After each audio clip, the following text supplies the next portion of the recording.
ఎల్లారెడ్డి మండల మహిళా అధ్యక్షురాలైన వాసవి మేడం గారితో మాట్లాడుతున్నాం. అందరికీ నమస్కారం. నేను కాంగ్రెస్ పార్టీ మహిళా మండల అధ్యక్షురాలుగా నా పనిని గుర్తించి మా ఎమ్మెల్యే గారే ఎన్నిక చేయడం జరిగింది. దాని తర్వాత మహిళలకు ఏం చేయాలనేది అన్నగారి ఆదేశంతో, ఎమ్మెల్యే గారి ఆదేశంతో విలేజ్ తిరగడం జరుగుతుంది. ఆల్మోస్ట్ అన్ని విలేజ్లు అయిపోయినాయి. ఇప్పుడు విలేజ్ తిరిగారు కదా, ఇందిరమ్మ ఇల్లు అనే పథకం మహిళల పట్ల మీరు కృషి చేస్తున్నారు, దాని పట్ల చెప్పండి. మహిళా కమిటీ అనేది నేను మహిళా కమిటీ అని మొదలు పెట్టగానే ఫస్ట్ వాళ్ళకి అదే చెప్తున్నా. మీరు ఒక 9 సంవత్సరాల పరిపాలనలో ఏం కాలేదు, మనకు మహిళలను గుర్తించలేరు కూడా, ఎవరు కూడా డ్వాక్రా గ్రూపులు తప్ప ఇట్లా పార్టీ నుంచి కమిటీ చేయడం అని చెప్పడం ఎవరు చెప్పలేదు. మన ఎమ్మెల్యే గారే చెప్పి మన మహిళా కమిటీల ద్వారా కూడా ఏదైనా ఇన్ఫర్మేషన్ దొరుకుతుందని చెప్పేసి మహిళా కమిటీకి నేను మొదలు చెప్పడం అదే జరుగుతుంది. మీరు ప్రతి ఒక్క దాంట్లో పాల్గొనండి. కమిటీ మా 10 మంది సభ్యులు ఉంటారు, దాంట్లో 5 మెయిన్ ఉంటారు, అధ్యక్షులు, కోశాధికారి, వీళ్ళందరూ. వాళ్ళకి అదే చెప్తున్నా. ఇప్పుడు మన ఆడవాళ్ళకి తెలిసినంత మగవాళ్ళకి చెప్తే కానీ తెలుస్తుంది. మాకేంది ఈ పక్కింట్లో పప్పు వండుకున్నారా, ఇక్కడ చికెన్ వండుకురా, ఇక్కడ వంకాయ వండుకున్నా మాకు తెలుస్తుంది. కనీసం ఒక్కరికి ఒక 5 ఇండ్ల, మా చుట్టుపక్కల 5 ఇండ్ల గురించి కూడా మాకు తెలిసి ఉంటుంది. అలాగే ఒక 200 మందికి తెలిసి ఉంటే మొత్తం ఊరంతా తెలిసినట్టే అయిపోతుంది. ఏంది ఆ ఇంట్లో ఏం లేదు, వాళ్ళకి ఏమి ఇవ్వాలి మనం. ప్లస్ పాయింట్ ఏంటంటే ఒక ఇంట్లో పోయి మన పక్కింట్లో అడిగినాం అనుకో, 4 పథకాలు గవర్నమెంట్. ఏంది ఈ రైతు భరోసా, రుణమాఫీ, రేషన్ కార్డు, పెన్షన్, ఇల్లు ఉందా లేదా, భూమి ఉందా లేదా, ఈ 6 తెలుసుకున్నాం అనుకో, అన్ని ఓకే ఉన్న ఇంట్లో సరే వాళ్ళకు అన్ని ఉన్నాయి ఓకే మనకు తెలుస్తుంది. ఒకవేళ ఈ 6 ఏది లేదో అది మనం ఎమ్మెల్యే మన మహిళా కమిటీలు చర్చించుకొని మన లీడర్లకు కానీ లేకపోతే వాళ్ళకి కాకపోతే మనమే స్వయంగా మన ఎమ్మెల్యే గారి దగ్గర తీసుకుపోయి మనం చెప్తే తనకు తెలుస్తుంది మన ఊర్లో ఏ ప్రాబ్లం ఉంది, మనం ఏం చేయాలి, మహిళలు ఏం చేయాలి. ఈ మహిళా కమిటీలు అన్ని కలిసి మండల కమిటీ చేయాలి. ఇంకా మండల కమిటీ కాలేదు, నేను ఒక్కదాని ఎన్నికైనా. ఈ ప్లస్ విలేజ్ల నుంచి యాక్టివ్గా ఉండడం తీసుకొని మా మహిళల ద్వారానే కొన్ని పనులు చేసుకోవాలని మేము అనుకుంటున్నాము. ప్రతి ఒక్కటి మహిళ ముందుకు వచ్చి పనిచేయాలి. ఎవరు ఏంది అనేది ఇప్పటిదాకా లీడర్లు చేసిన లీడర్లు అంటే వాళ్ళని తప్పుపట్టడం కాదు, మేము చెప్తేనే వాళ్ళు చేస్తారు. కానీ మాకు ప్రతి ఒక్క ఇంట్లో ఏం జరుగుతుంది నేను ఒకటే కోరుకుంటున్నా మహిళలకు ఏంటంటే, ఇప్పుడు మనం ఒక ఇల్లు భారం మోయడానికి నేను ప్రతి ఒక్క దాంట్లో అదే చెప్తున్నా. విలేజ్కి వెళ్ళినప్పుడు మా ఇంట్లోనే ఒకటి ఉంటే ఒకటి ఉండదు, మనం ఒక ఇల్లు గడవడానికి. అవునా? అట్లాంటిది మీరు ఆలోచించండి. ఎందుకు అందరు వరినట్టు మీరు ఎందుకు వస్తారు, అరుస్తారు ఎందుకు? మనం నెమ్మదిగా పని చేసుకోవాలి. ఏం లేదో మనం తెలుసుకోవాలి. ఫస్ట్ తెలుసుకొని దాని గురించి మాట్లాడాలి. అరే బస్ టికెట్ చేసిండు, ఎవరి కోసం చేసిండు? మన కోసమే చేసిండు. మనల్ని రోజు తిరిగిమని చేసిండ? మన పని ఉంటే పోవాలా, లేకపోతే లేదు. మనల్ని శిక్షించుకోవడం దేనికి? మరి వాళ్ళను ఇంకా తప్పు పట్టడం దేనికి? ఇప్పుడు స్థానిక సంస్థలు ఉన్నాయి కదా, వాళ్ళకి మహిళలకు మీరు ప్రోత్సాహం ఇస్తారు, మీరు నిలబడి సర్పంచ్ గా నిలబడడానికి ప్రోత్సాహం ఇస్తారు. చెప్పిన ప్రతి ఒక్క వార్డు మెంబర్ కానీ మహిళలు వస్తే మీరు వార్డు మెంబర్ నుంచి సర్పంచ్ వరకు, ఎంపీటీసీ వరకు, ప్లస్ జెడ్పీటీసీ వరకు ఏదైనా కానీ మీ మహిళల కొంచెం ఏది వచ్చినా రిజర్వేషన్ వదుకోకండి. మన మహిళల తరపు నుంచి ముందుకు రండి, ఇంకా చాలా అభివృద్ధి చేసుకుందామని చెప్పి చాలా మందికి చెప్తున్నా. ఈ ప్రభుత్వం గురించి కూడా నేను వాళ్ళకి చెప్పిన, మీరు ఏది కించపరచకండి, మనం నెమ్మదిగా పనిచేసుకోవాలి. ఇప్పుడు పెద్ద నాయకులు అందరూ ఏదో ఒకటైతారు, మనదేముంది, మనం ఏ ప్రభుత్వం ఉందో దాంతో పని చేయించుకోవాలి. మనం వాళ్ళకి చెప్తే వాళ్ళకి తెలుస్తుంది, మన సమస్యలు పరిష్కరించుకోవాలి. దాన్ని ఏమంటారంటే మళ్ళా బస్కిరా ఎవరు చేయమన్నారు, గ్యాస్ ఇది లేదు అది లేదంటే ఒక సంవత్సరం 4 నెలల్లో ఇన్ని పనులైనాయి.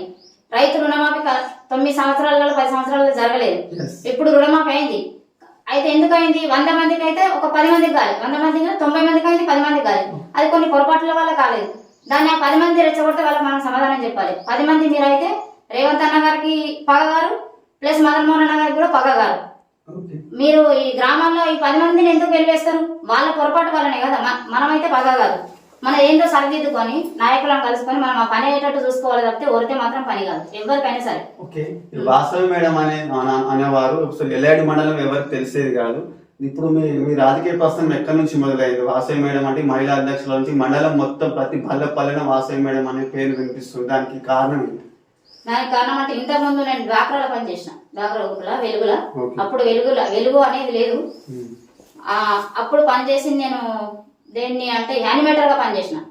ప్లస్ రాష్ట్రపతి అవార్డు కూడా తీసుకున్నాను నేను మన డిస్టిక్ నుంచి. అబ్దుల్ కలాం గారు నాకు రాష్ట్రపతి అవార్డు ఇచ్చారు. అప్పుడు మహిళల మంచి చైతన్యం తీసుకొచ్చిందని చెప్పేసి డ్వాక్రా నుంచి మొదలైంది నా జీవితం. అలాగే మళ్ళీ మా సార్ 2 సార్లు సర్పంచ్ చేశారు. రాజకీయ అనుభవం అంటే 2 సార్లు కాకుండా సెకండ్ సార్ నాకు కొంచెం తెలిసింది. బయటకు వెళ్ళకపోతుంటే నేను కూడా ఫస్ట్ సార్ నాకు అసలు ఏం తెలియదు. తను 2వ సారి సర్పంచ్ అయినాక కొంచెం తెలుసుకున్నా. తర్వాత ప్లస్ నేను ఎంపీటీస్ అయినా. ఎంపీటీస్ అయినా మళ్ళీ డాక్రా గ్రూపులలో అన్ని తిరిగి ప్రతి ఒక్క విలేజ్ లో నేను ఇప్పుడు ప్రతి ఒక్క విలేజ్కి వెళ్ళినా పేరు పెట్టి పిలవగలుగుతా. అంత ఇది ఉన్నది నా దగ్గర. అన్ని కమిటీల ద్వారా కానీ దేని ద్వారా కానీ నేను మహిళలకు ఎక్కువ ఇంపార్టెంట్ ఇస్తాను. మహిళలకు ఎక్కువ నేను అదే కోరుకుంటా. అన్న మేము వచ్చినప్పుడు మీరు పని చేయాలి. మీరు పని చేసినాక మేము పై అధికారుల దగ్గరికి ఎందుకు పోతాం? ఖచ్చితంగా మాకు పని కావాలి. ఈ పని కోసమే పోరాడాలి. మన మదనన్న మంచి ఎమ్మెల్యే ఉన్నారు, కానీ వారికి మనం చెప్తే అర్థమవుతుంది. చెప్పకుండానే అడగకుండానే నాకు ఇది చేయాలి అది చేయాలంటే ఎవరు చేయాలి? మనం ఇంట్లో కూడా అన్నం అడగకుండా ఎవరు పెట్టరు. ఇప్పుడు మహిళలతో ఇంకా ఎన్ని కార్యక్రమాలు చేయబోతున్నారు? ఇంకేమైనా ప్లానింగ్స్ ఉన్నాయా? మన ఎల్లాడి మండల పట్ల మీరు మహిళలను ఇంకా ఏ విధంగా తీసుకెళ్ళిపోతున్నారు? ముంగడ కార్యక్రమాలు ఏం చేపట్టబడుతున్నారు? ముందర అంటే మన మహిళల చైతన్య మండల కమిటీ అయిన తర్వాత నేను అన్నగారికి ఒకటే కోరుతా, మాకు ఒక భవనం కావాలి మహిళలకు అందరికి మా సమావేశాలు ఏర్పాటు చేసుకోవడానికి. ఆ భవనం అయినాక నా కోరిక ఏంటంటే మన డివిజన్లకు ఒక వృద్ధాపాశ్రమం కావాలి. మా మహిళలకు కానీ ఎవరికి కానీ ఒక వృద్ధాపాశ్రమం మన డివిజన్ లో లేదు. ప్లస్ అటు ఇటు మధ్యలో ఒక డివిజన్ అన్నతో మాట్లాడి ఏర్పాటు చేయాలని అనుకుంటున్నా. ఎందుకంటే ప్రతి ఒక్క ఊర్లో వెళ్తే తల్లిదండ్రులకు కొంచెం ఇబ్బందికరంగా ఉన్నది. అన్నగారు కూడా చేస్తారు, మేము చెప్తే అది ఖచ్చితంగా అవుతుంది. ఒక వృద్ధాపాశ్రమము, మళ్ళీ ఈ చుట్టుపక్కల పల్లెటూరులో అందరూ హైదరాబాద్ పోతారు వలస పని లేక. అట్లాంటిది అన్నగారు దయదాల్చి ఒక కంపెనీ అట్లాంటిది ఏర్పాటు చేస్తే ఆల్రెడీ కామారెడ్డిలో జరుగుతుందని తెలిసింది. ఈ చుట్టుపక్కల కూడా వలస పోకుండా ఇది మంచి ఉపాధి కల్పిస్తారేమో అని చెప్పి మా ఆశ. మేము అందరం కూడా మహిళలందరం కూడా చైతన్యం తీసుకొస్తా, వాళ్ళకి అడగమని చెప్తా. ప్రతి ఒక్కటి ఇప్పుడు హాస్టల్ కానీ స్కూల్ కానీ మనకు కూడా అన్ని బాధ్యత ఉన్నాయి. ఎక్కడ ఏం పొరపాటు జరిగినా మేము పోయి నిలబడి కొంచెం ఇది కాదు అని చెప్పాలి. మన ఊర్లో కూడా అన్ని పనులు చేసుకోవాలి. గ్రామం అంటే ఫస్ట్ ఇల్లు చక్కదిద్దుకున్నాక గ్రామం తర్వాత మండల తర్వాత డివిజన్ తర్వాత రాష్ట్రం. ఒక ఊరిని పరిపాలించడానికి ఎంతో ఇబ్బందులు పడతాం మనం. అట్లాంటిది ఒక మండలమా ఒక డివిజన్ మన ఎమ్మెల్యే గారు బడ్జెట్ అంటే ఏంటంటే డివిజన్ ద్వారా తన దిద్దేది, ఒక రాష్ట్రాన్ని పరిపాలించేది మన రేవంత్ అన్న గారు. అట్లాంటిది మన ఒక్క ఇల్లు లేకపోతుంది మనం తీర్చుకోవడానికి. రాష్ట్రానికి కొంచెం టైం పడుతుంది. ఎందుకు ప్రజలు ఇట్లా ఇది చేస్తారు? టైం తీసుకొని పని చేసుకోవాలి. మనం కూడా కొట్లాడాలి. వాళ్ళ దగ్గర నుంచి ఏమేమి కావాలో తీసుకురావాలి. మేము నెమ్మదిగా చేసుకోవాలని. స్థానిక ఎన్నికలు ఉన్నాయి కదా ముందట్లో, మన మండలంలో కానీ మన జిల్లాలో కానీ మన రాష్ట్రంలో ఏ పార్టీకి అధికారంలోకి వస్తుంది? స్థానిక ఎన్నికలు ఎంపీటీసీ కానీ జెడ్పీటీసీ కానీ సర్పంచ్ కానీ వార్డు మెంబర్ కానీ ఏ పార్టీ వస్తుంది అధికారంలోకి వస్తుంది? అధికారంలోకి వస్తుందంటే సర్పంచ్ ను కొంచెం చూస్తారు, ఏంది క్యాండిడేట్ ని బట్టి వేస్తారు. ఇప్పుడు ఖచ్చితంగా ఏ పార్టీ అధికారంలోకి వస్తుంది? కాంగ్రెస్ వస్తుందా, బీజేపీ వస్తుందా, టీఆర్ఎస్ వస్తుందా? ఖచ్చితంగా కాంగ్రెస్ వస్తుంది. ప్రతి ఒక్క దాంట్లో కాంగ్రెస్ వస్తుందని నేను అనుకుంటున్నా. అంటే ఇప్పుడు పనులు అవుతున్నాయి కాబట్టి చేసుకోవాలంటే కాంగ్రెస్ కే మద్దతు చేయాలి. మనం పనులు చేయించుకోవాలి.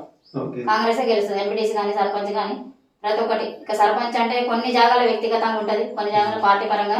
ఎంపీటీసీ కానీ జెడ్పీటీసీ కానీ ప్రతి ఒక్కటి కాంగ్రెస్ గెలుస్తుందని నా ఆశ.